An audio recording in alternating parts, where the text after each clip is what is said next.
Hello, welcome to this video. So this problem, will be about salary test. So basically the application of percentages, and also that will be about sequence and series.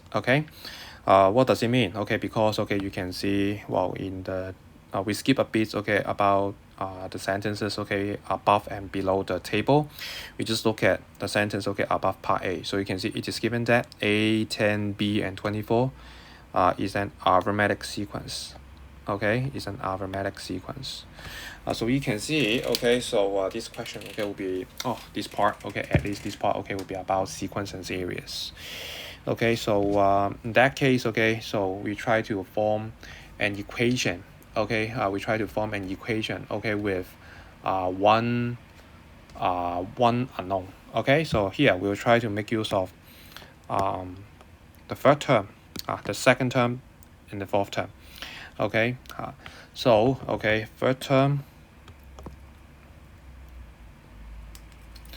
third term minus the second term, and then the fourth term minus the third term. The two differences to be the same because the differences should be common in arithmetic sequence. Well, in that case, B will be equals to 17, 34 divided by 2. And then second term minus the first term, and then the third term minus the second term.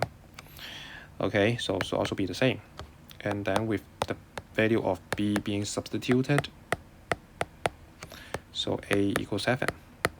A equals 3. And then the first part is done.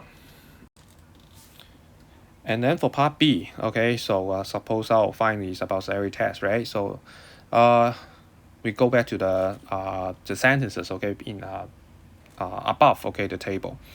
In the current financial year of a city, the amount of salary tests, amount of salary tests. So charged for a citizen is calculated according to the following rules. So there will be a transition rule, the transition rule. That means we do not have one single salary tax rate charged on a citizen. So we base on the amounts of the income in particular. So that will be net chargeable income. So for the first 30,000, in part A we calculated, we just try to charge 3% of the citizen. That means that would be no income citizen, right? Or relatively not very high income, not high income citizen. And then on the next 30,000, so there will be 10%. And then I'm afraid this is not transition, progressive, right? A progressive rate. So and then a B%, so that would be 70%.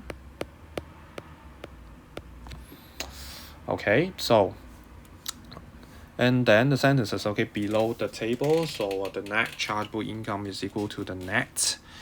Now here you may see you may have a look.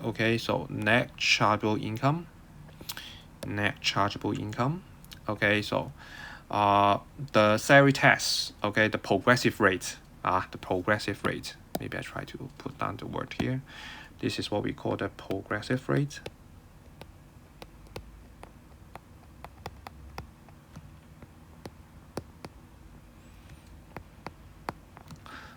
Progressive rates.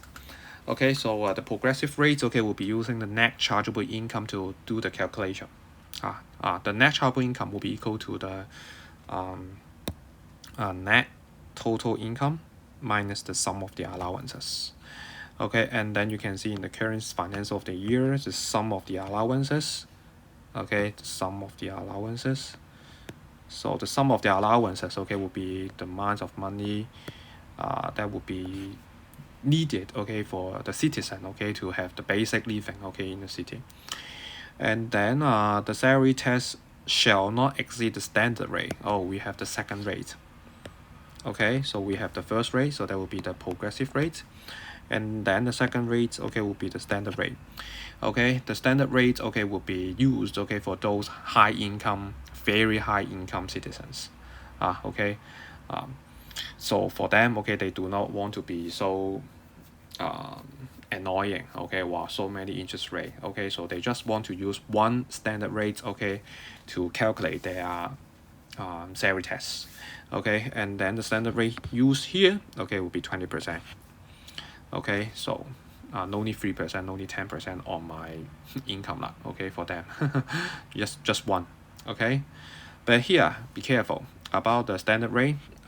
The calculation just apply to the net total income, because okay, the sum of the allowances, okay, for them, okay, well, too basic. Okay, I just don't care. No need to minus any problem. So here, okay, for B1, okay, so here you can see that PE dollar be the net total income. Okay, net total income, not net chargeable income. Okay, this is net total income, net total income. Be careful about the wording. So if the citizen has to pay salary tax at the standard rate, wow, a rich guy.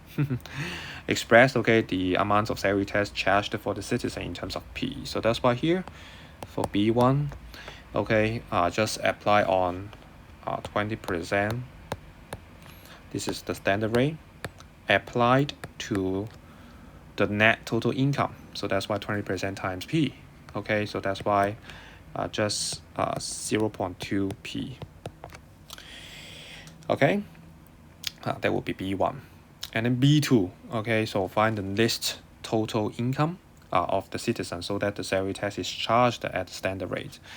Okay, as I mentioned before, normally, okay, for ordinary citizens, okay, so we'll try to use the progressive rate, okay, to pay the salary tax. But for those, okay, high income citizens, okay, they would try to charge at standard rate. Okay, because 20% still less than 24%. Okay, because here, oh, the rest 24%. To them, okay, that will be too much. 24%, oh, nearly 25%, nearly 1/4, okay, of my income. Okay, so to them may be very significant. Okay, so anyway, so for B1, okay, so for B2, we need to calculate, the least amount of total income so that the citizen, okay, would be willing, okay, to use the standard rate, okay, to pay the salary tax. Okay, so first of all, for the first 30,000 charged on 3%, and then the next 30,000 charged at 7% or 10%.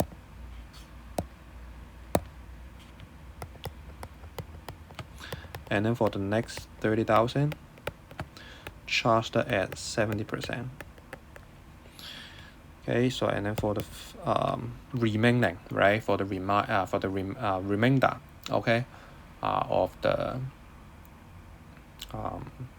net total income, okay, so we do not know because in terms of P, right, so P minus the first 19,000. Okay, but don't forget we need to minus, okay, the sum of allowances as well. So the sum of allowances in this year, okay, will be 172,000. Okay, so and then times 24%. Okay, will be bigger than or equal to 0.2 P. Okay, so on the left of the inequality, so there will be the salary tax using the progressive rate. Okay, using the progressive rate. While, okay, so on the right hand side of the inequality, so there will be the salary tax using the standard rate.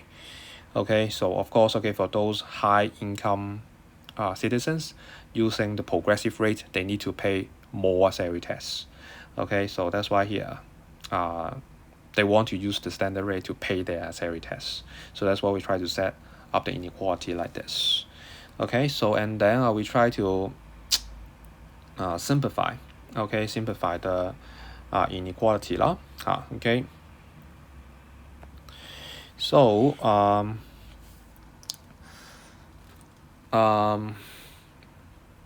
here,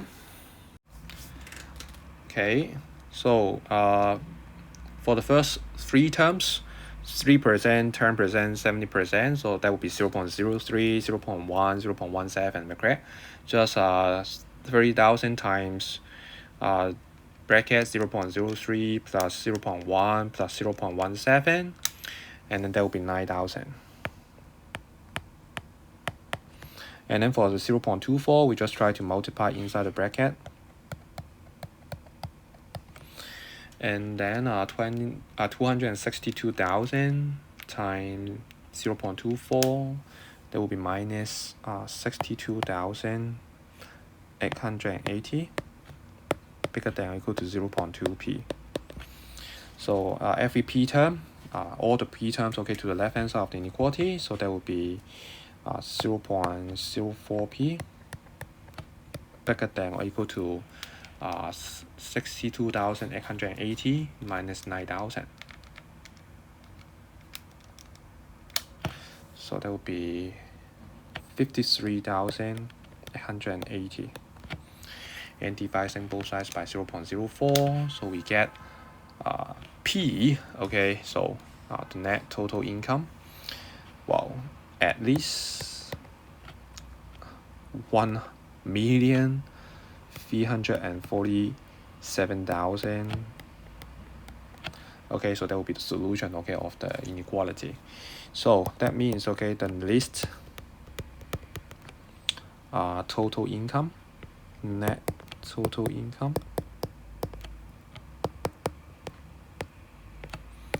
is 1,347,000 Okay, so that will be part B2. Part C. So Peter is a citizen in the city. Okay, in the financial care, again, the net total income and the sum of the allowances of Peter are 1 million. 1,400,000 and 172,000 respectively. So you can see the basic setting is the same. Okay, the basic setting is the same. In order to pay his salary test, Peter begins to save money.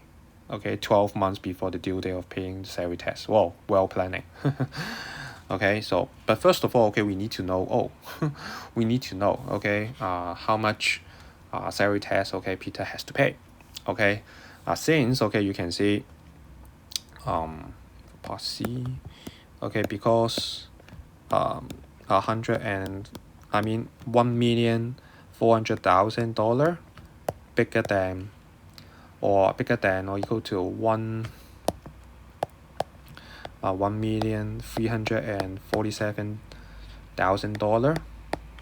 So Peter has to pay salary test at the standard rate.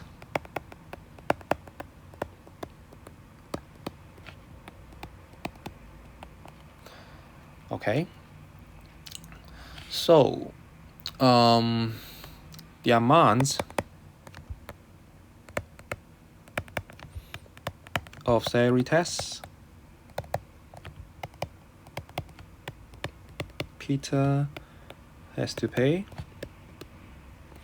so will be basically, so just 0.2 times 1,400,000.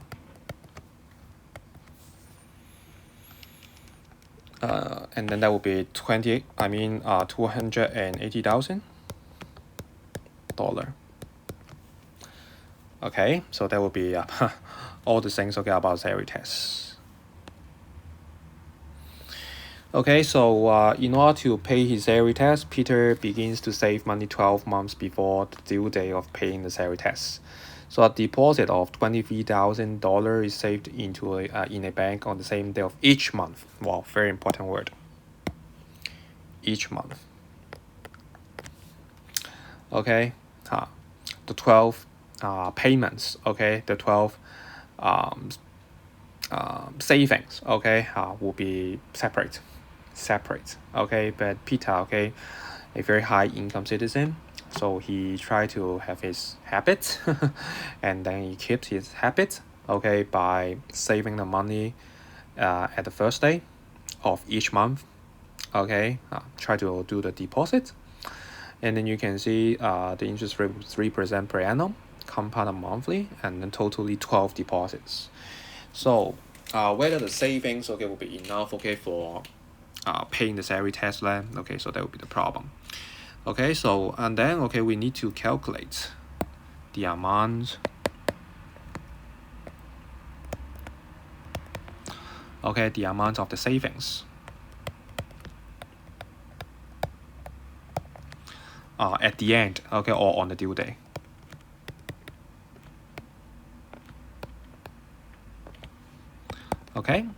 So the principal for each month, so that would be 23,000. So suppose this is this would be the first, suppose this would be the first piece of saving, and then on the due day, so that would be 23,000 times 1 plus 3% over 12 to the power of 12, and then plus 23,000. That will be the second piece of savings. So 1 plus 3% over 12 to the power of 11. And then don't forget, so we'll also have the last piece of saving. But for the last piece of saving, still, it will have 1 month. It has 1 month to do the accumulation. So that's why 23,000 times 1 plus 3% over 12 to the power of 1. So and then I try to simplify a little bit. So that will be by rearranging the terms. So that will be 23,000 times 1.0025. So that 23,000 times 1.0025 square. Or rearranging. Rearranging. So that's why this will be the last term, 1.0025 to the power of 12. So and then I try to use the geometric series formula. So 23,000 times 1.0025. This is the first term, so A, and then times ALU to the power of 12, because we have 12 deposits, we have 12 terms. A times Rn minus 1 over R minus 1.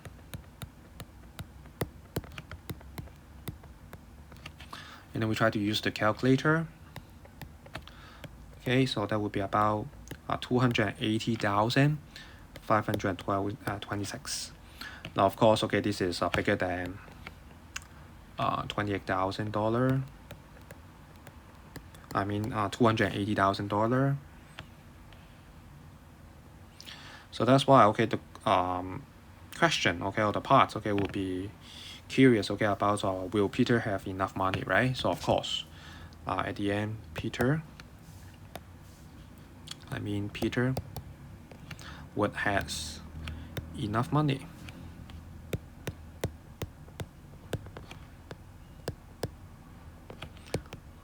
to pay the salary tax.